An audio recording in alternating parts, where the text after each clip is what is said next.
What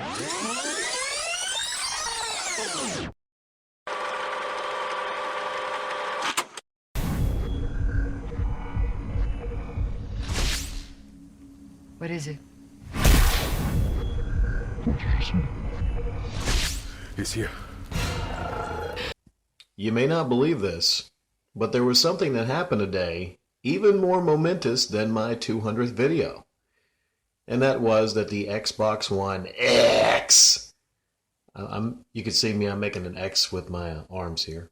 The X released. It's finally here. It's on store shelves. If you got $500 burning a hole in your pocket, you can go and buy it. I know a lot of you are thinking about buying it. A lot of you are excited. Me personally, getting this out of the way, I'm not going to get it. I'm not. I have an Xbox. It works. You know, it's okay. And I don't need a new one. Why am I not getting it? Well, you see, the main compelling reason to get a new console would be new games. Get a new console, and you have a selection of new games from which to buy. It's always been that way. You know, Dreamcast, PS2, GameCube, to the consoles of today. You get a new console so you can play games you can't play anywhere else, right? Okay. But now we have these mid-gen updates. We have these consoles that I guess this trend is going to go forward. I mean, when there's the PS5, there'll be a PS5 Pro, then there'll be an Xbox One, 2, Xbox 2X. I don't know. They really fucked it up with that name. But yeah, so I'm looking at this thing and it looks nice. I mean, the design of it's nice. It's a minimalistic design. It's certainly pretty small. There's no power brick on it, so there's a plus. No big, huge fucking power brick you gotta lug over your shoulder. But I look at it like I have so many other things I could spend $500 on. And it's not the fact that I'm a guy that looks at $500 like, oh man, I've got to save my quarters in a jar. No, you know, I'm a made man, guys. I don't even fucking need Patreon. Imagine that. No, I could go and buy one. You know, I could go to Walmart right now. I could pick one up. But I'm not compelled to. Primarily because there's no games on the Xbox One X I can't already get on an Xbox One. And going forward, to be honest, I mean, there's no games on an Xbox One you can't get on a motherfucking PC. You know, if your PC is up to par. Of course, I like physical game copies, so, you know, that's another conversation I'll have another day maybe. But again, I'm looking at this and I like the way it looks. I hear it runs really quiet, you know. I like certain things about it, but I don't like it $500 enough. You know, maybe if it was like $350, I don't know, I think about it, but it's just a tough sell. Again, not because like I'm shocked at the sticker price. It's because there's many other things I could do with my money. I mean, I'm not going to go through a list of things. I could make a long list, and that's Buster in the background. Hey, Buster, what are you doing? Come here. Come here. I'll bet you, Buster. Just making a video for YouTube. Here you go, Buster. You're sweet. I don't know if you can pick up this purring. It went from yelling to purring. But yeah, so 4K, right? Everyone says 4K. You want to get this system because it's got 4K. I went and I looked at a list. Microsoft has this list of all the games that are Xbox One X enhanced. I'm supposing that's the list of 4K games are just enhanced games. And it looks really long. It looks like a 200 game list. It's a really long list. But I went through and I counted. I counted how many games are actually Xbox One enhanced. And it's only 59. It's only 59 games.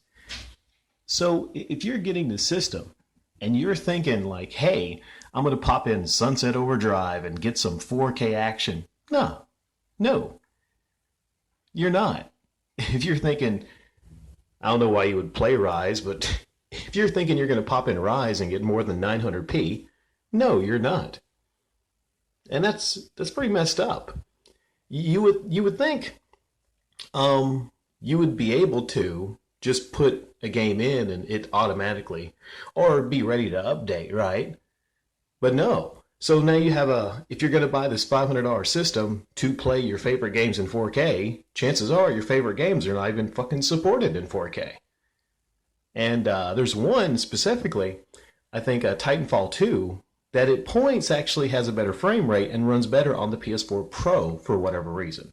So, and that's a developer problem. Don't blame the system because it's got 6 teraflops of power. The thing is, it's not ready. I mean, the system's out, but it's not ready. It's up to the developers. Oh, excuse me, I mean devs. I'll sound really cool and say devs like I'm an industry insider. It's up to the devs to take these games and enhance them. So that's a turn off. Back to a turn on. They said your loading times are going to be lower on games. Like I think Witcher 3, for instance, has this one segment that's a minute and a half loading time, and it takes it down to maybe a minute or so. Another game, they shave off 20 seconds off the loading time. I'm just not going to get into all the technical specs. Halo 3, Fallout 3, these games run a little better. But as of this video, Fallout 4 is not one of the games that it's enhanced. It's not listing Fallout 4. So you can pop in Fallout 3 and get some enhancements, but not Fallout 4 for some reason. Yeah.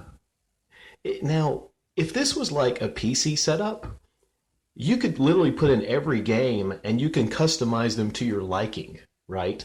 You could literally make every game, oh, I don't know, 60 frames a second. You could tool with it and adjust it. So if their idea is they're thinking they're going to get like a lot of people from the PC master race to come get this console, not at most games being 30 frames a second. So it's kind of an oddball to me. It's interesting to see how it'll sell, but at the end of the day, I don't really give a fuck. I don't care if it sells well or not. I'm not somebody that is in love with the Microsoft brand. I guess it's good if they're successful because, well, that means Microsoft won't get out of the gaming business. It's just been nuts. The other day, Phil Spencer, don't mean to go off topic, but the other day, Phil Spencer said some things in an interview that he was open to the idea of Microsoft games being on other platforms in the future. Now, he walked it back because there was a little bit of outrage from the Xbox gaming community thinking like, oh shit, all the Xbox games are going to be on Nintendo Switch and PlayStation 4. But he walked it back saying he primarily meant like, Minecraft. Like, hey, Freudian slip, nothing to see here. But no, I think there's going to be some Microsoft games that are going to be on the PlayStation 4 and on the Nintendo Switch. Microsoft, I don't know. I mean, they did a good job with this X. They did a good job. $500 for what it is. It's a good deal. But what kills it for me are two things. The fact the system has zero exclusives that you can't get on the other Xbox. And two, the fact that it's got 6 teraflops of power. But you're not going to see the 6 teraflops of power with every game or even really most Xbox games you put in it.